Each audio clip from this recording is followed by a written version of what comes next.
हमारे YouTube channel में स्वागत करते हैं। और चलिए आज हम लोग जो आप लोग एग्ज़ाम दे के आए हैं सोशल साइंस का, इसका हम लोग आंसर की जारी कर देते हैं। ठीक है, आप लोग अपना जो क्वेश्चन पेपर है लेके बैठ जाइए और देख लीजिए कौन कौन सा सही है कौन कौन सा गलत है। ठीक है, तो क्वेश्चन लेकर बैठिए और वो चेक कर लीजिए अपना अपना, और अपना जो स्कोर होगा वो कमेंट में लिखिए या फिर जो नंबर आप लोगों को पहले दिए हैं उसी नंबर में व्हाट्सएप कर सकते हैं। ठीक है, तो चलिए प्रश्न पे हम लोग जाते हैं।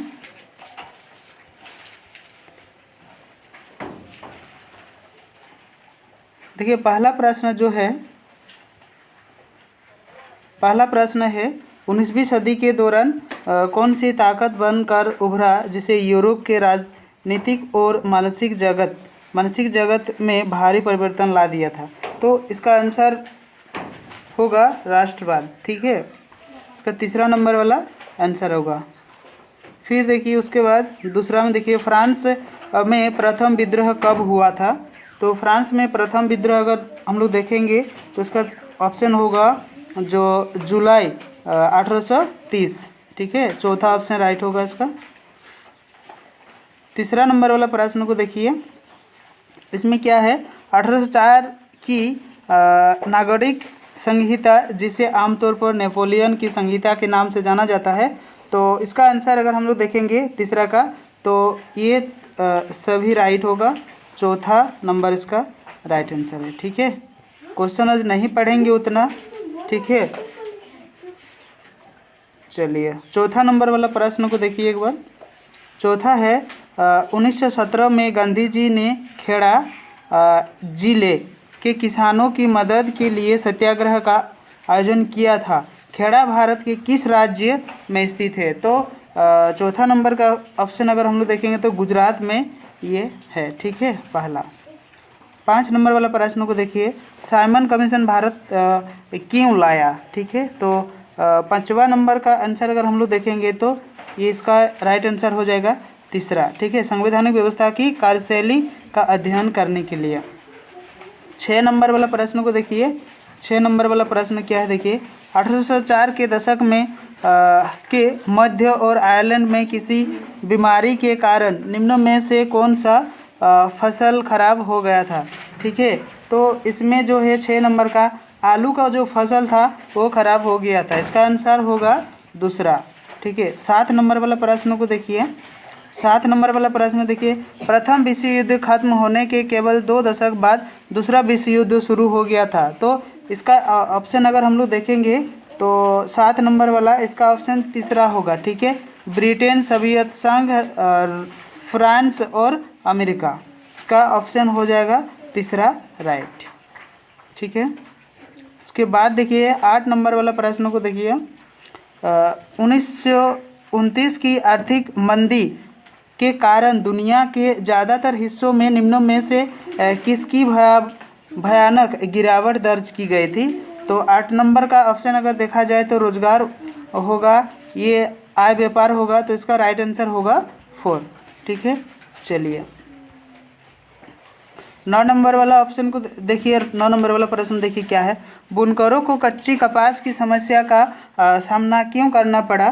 तो 9 नंबर का जो प्रश्न है इसमें अगर देखा जाए तो कच्चे कपास के निर्यात में वृद्धि हुई थी, तो इसका पहला नंबर वाला राइट होगा। ठीक है, 10 नंबर में देखिए क्या है, 19वीं शताब्दी के दौरान ब्रिटेन में सर्वाधिक गतिशील उद्योग कौन से थे। तो 10 नंबर का अगर देखा जाए तो कपास और धातु। ठीक है, इसके बाद में देखिए 11 नंबर प्रश्न को देखिए, मुद्रा क्या है तकनीकी सबसे पहले कहाँ विकसित हुई थी। ये ठीक से उठा ही नहीं है। ठीक है, तो चलिए इसका आंसर ही बता देते हैं। 11 नंबर का दूसरा होगा चीन। ठीक है, 12 नंबर प्रश्न को एक बार देखिए, निम्न जातीय आंदोलन के मराठी प्रणेता कौन थे। ठीक है, तो 12 नंबर का ऑप्शन अगर देखा जाए तो ज्योतिबा फूले इसका राइट आंसर होगा पहला नंबर का। ठीक है, 13 नंबर प्रश्न को एक बार देखिए,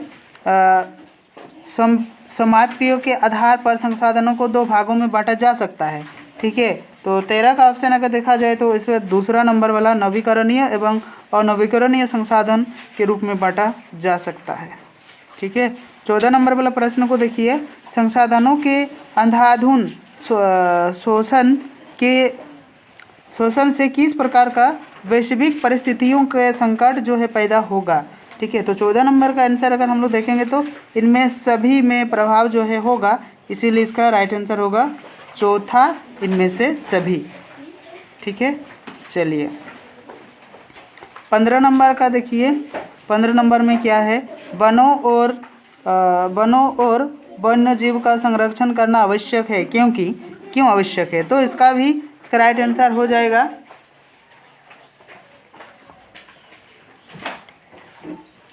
इसका राइट आंसर हो जाएगा 4।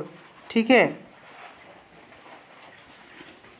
16 नंबर प्रश्न को देखिए, वन और वन्य प्राणियों के संरक्षण के लिए किस प्रकार के वनों को सर्वाधिक मूल्यवान माना जा सकता है। तो 16 नंबर का आंसर अगर हम लोग देखेंगे तो कांटेदार वन होगा, इसका राइट आंसर 3, 16 का 3। ठीक है, 17 नंबर में देखिए क्या है, प्रचुर मात्रा में जल उपलब्ध होने के बावजूद जल किन कारणों से प्रदूषित और मानव उपयोग के लिए जो है खतरनाक बने जा रहे हैं। तो इसका राइट आंसर अगर देखा जाए 17 का, तो इनमें से सभी होगा, ये सब होगा। ठीक है, चलो 18 नंबर वाला देख लीजिए एक बार, मानसून के आगमन के साथ फसलों की बुआई जाती है और किस फसल के अंतर्गत ये मतलब होती है। ठीक है, तो 18 नंबर का पहला ही होगा, खरीफ होगा इसका राइट आंसर। 19 नंबर वाला होगा, देखिए 19 नंबर प्रश्न क्या है, पवन और सौर ऊर्जा के संसाधनों की बहुआयत भारत के किस राज्य में सर्वाधिक यानी कि सबसे अधिक पाई जाती है। तो 19 का अगर आंसर देखा जाए तो राजस्थान में होगा। ठीक है, पवन ऊर्जा जो है और सौर ऊर्जा, क्योंकि ये मरुस्थल है इसीलिए सबसे ज़्यादा ताप वहाँ पे रहता है, इसीलिए वही इसका राइट आंसर होगा राजस्थान। ठीक है, 20 नंबर वाला देखिए, जल और उर्वरकों के सर्वाधिक और विवेकपूर्ण सहयोग प्रयोग में से किसका समस्या पैदा हो सकती है या हो गई है। ठीक है, तो 20 का राइट आंसर हो जाएगा चौथा। ठीक है, ये सभी इसका राइट है। 21 नंबर वाला प्रश्न को देखिए, औद्योगिक विकास की रीढ़ के रूप में किस खनिज को महत्वपूर्ण माना जा सकता है। तो औद्योगिक विकास के लिए हम लोग अगर देखेंगे 21 का, तो 21 का हो जाएगा आप लोगों का लौह अयस्क, यही इसका रीढ़ होता है। ठीक है, रीढ़ का मतलब जैसे मनुष्य का भी रीढ़ होता है, वही हम लोगों को क्या करता है, खड़ा करके रखता है। ठीक है, वैसे ही ये भी अर्थव्यवस्था को ठीक रखता है। निम्नों में से किस प्रकार के खनिजों का उपयोग लवणिक ऊर्जा के उत्पादन में किया जा सकता है। तो 22 का राइट आंसर हो जाएगा यूरेनियम और थेरियम, इसका राइट आंसर होगा पहला। 23 का देखिए, वायु प्रदूषण में से किस पर अपना प्रादुर्भाव डालता है। तो 23 नंबर का अगर देखा जाए तो इनमें से सभी इसका राइट होगा, यानी कि चौथा। ठीक है, 24 नंबर प्रश्न को देखिए, बेल्जियम में अल्पसंख्यक के रूप में किस भाषा में बोलने वाले लोग तुलनात्मक रूप से ज़्यादा समृद्ध और ताकतवर रहे हैं। तो 24 नंबर का अगर देखा जाए तो फ्रेंच भाषा जो है वह सबसे ज़्यादा मतलब चलते थे। ठीक है, जब 1956 में श्रीलंका में कानून बनाया गया तो उसमें से किन किन बातों को जोड़ा गया था। तो 25 नंबर का अगर देखा जाए तो इनमें सभी बातों को जो है जोड़ा गया था। ठीक है, चौथा इसका राइट आंसर है। 26 नंबर का देखिए, 26 में क्या है, निम्नों में से कौन कार्यपालिका और विधायिका द्वारा बनाए गए कानूनों का अंकुश रखता है। तो 26 का राइट आंसर अगर देखा जाए तो न्यायपालिका इसका राइट आंसर होगा, यानी कि तीसरा। ठीक है, पोखरण जहां भारत ने 1998 में अपने परमाणु परीक्षण किए, वह भारत के किस राज्य में स्थित है। ठीक है, तो 27 नंबर का अगर देखा जाए तो ये राजस्थान में है, इसीलिए वहाँ किया गया था क्योंकि वहाँ सबसे जनसंख्या जो है घनत्व सबसे कम है, इसीलिए वहाँ पे ये 1998 में, तो उस समय प्रधानमंत्री अटल बिहारी वाजपेयी थे। ठीक है, चलिए 28 नंबर वाला प्रश्न को देखिए, सामाजिक विभाजन अधिकांशतः आधारित होता है, किस पर आधारित होता है। 28 का राइट आंसर हो जाएगा आप लोगों का तीसरा, यानी कि जन्मों पर। ठीक है, 29 नंबर वाला प्रश्न को देखिए एक बार, सांप्रदायिक राजनीति की इस सोच पर आधारित होती है कि धर्म ही सामाजिक समुदाय का निर्माता होता है। तो इसका राइट आंसर अगर देखा जाए 29 का, तो इसका राइट आंसर हो जाएगा आप लोगों का सांप्रदायिकता, यानी कि 2 आंसर होगा इसका राइट। 30 नंबर वाला प्रश्न को एक बार देख लीजिए। 30 नंबर वाला, निम्नलिखित में से किस राज्य में शिशु मृत्यु दर सबसे कम है? ठीक है, यानी कि बच्चा सबसे कम मरते हैं। तो इसका राइट आंसर अगर देखा जाए तो केरल में सबसे कम है, और शिक्षा में भी सबसे ज़्यादा जो है परसेंटेज रहा है, और कितना रहा है ये आप लोग कमेंट्स में लिख सकते हैं। ठीक है, 31 नंबर वाला देखिए, निम्नलिखित में से औसत आय भी कहा जा सकता है। तो इसका राइट आंसर देखा जाए तो प्रति व्यक्ति आय है दूसरा, यही इसका राइट आंसर होगा। ठीक है, इसका दूसरा राइट आंसर होगा। 32 नंबर वाला देख लीजिए, सार्वजनिक और निजी क्षेत्र किस आधार पर विभाजित है? तो 32 का आंसर अगर देखा जाए तो उद्गमों के स्वामित्व के आधार पर अगर देखा जाए तो यही इसका राइट आंसर होगा, यानी कि 2। 33 में देखिए कौन सा क्षेत्र भारत में सबसे बड़े रोजगार उत्पादक क्षेत्र के रूप में जाना जाता है? तृतीय क्षेत्र, द्वितीय क्षेत्र, और वैज्ञानिक और औद्योगिक क्षेत्र, और प्राथमिक क्षेत्र। तो इसमें अगर देखा जाए तो सबसे बड़ा रोजगार उत्पादक क्षेत्र माना जा सकता है, यानी कि 33 का राइट आंसर तृतीय क्षेत्र ही होगा। ठीक है, पहला इसका राइट आंसर होगा, पहला 1 नंबर वाला। 34 देखिए, 34 में क्या है? 34 देखिए, निम्नलिखित में से कौन महत्वपूर्ण मध्यवर्ती भूमिका प्रदान करके आवश्यकताओं के दोहरे संयोजक की ज़रूरतों को खत्म कर देती है? तो 34 का राइट आंसर हो जाएगा मुद्रा।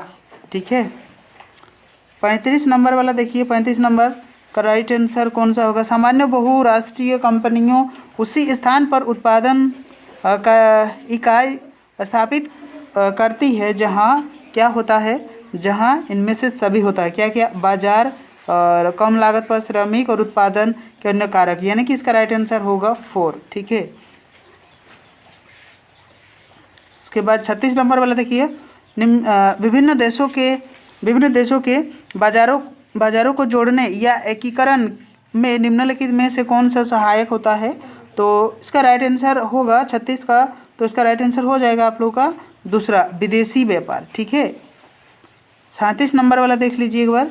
1960 के दशक में व्यवस्थित रूप से उपभोक्ता आंदोलन का उदय निम्नों में से किन कारणों से हुआ है? था 37 का राइट आंसर होगा इनमें से सभी, ये सब होगा राइट। ठीक है, चलिए उसके बाद है 38 नंबर देखिए, संविधान में संशोधन करके लोकतांत्रिक शासन व्यवस्था के तीसरे स्तर को किस प्रकार बनाया गया है?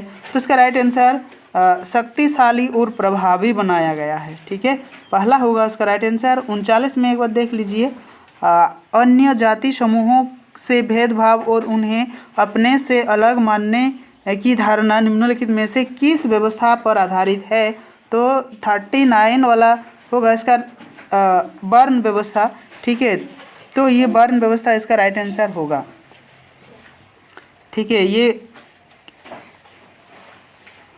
उसके बाद है लास्ट 40 नंबर वाला प्रश्न जो है देखिए, लोकतांत्रिक व्यवस्था में हित समूहों या दबाव समूहों की मुख्य योग्यताएं या प्रतियोगिताएं निम्नों में से क्या है? तो इसका राइट आंसर हो जाएगा पहला, दूसरा, तीसरा, यानी कि इसका राइट आंसर हो जाएगा 4। ठीक है, तो आप लोग देख लिए पूरा 40 प्रश्न का आंसर। तो आप लोग एक बार चेक करने के बाद कमेंट्स में ज़रूर लिखें कि कितना आ रहा है 40 में से। ठीक है, नहीं तो जो नंबर हम बता दिए थे उसी नंबर से आप लोग व्हाट्सएप से लिख सकते हैं, ताकि दूसरों को पता ना चले कि कितना मिला है। ठीक है, तो कमेंट्स में लिखोगे तो सबको पता चल जाएगा कि कितना मिला है। ठीक है, तो नंबर पे व्हाट्सएप कर सकते हैं। तो चलिए, वीडियो पूरा देखने के लिए आप सभी को बहुत बहुत धन्यवाद। और जो न्यू स्टूडेंट इसमें जुड़े हैं, सबसे पहले चैनल को सब्सक्राइब कर दीजिए। ठीक है, तो सभी को बहुत बहुत धन्यवाद। Thank you.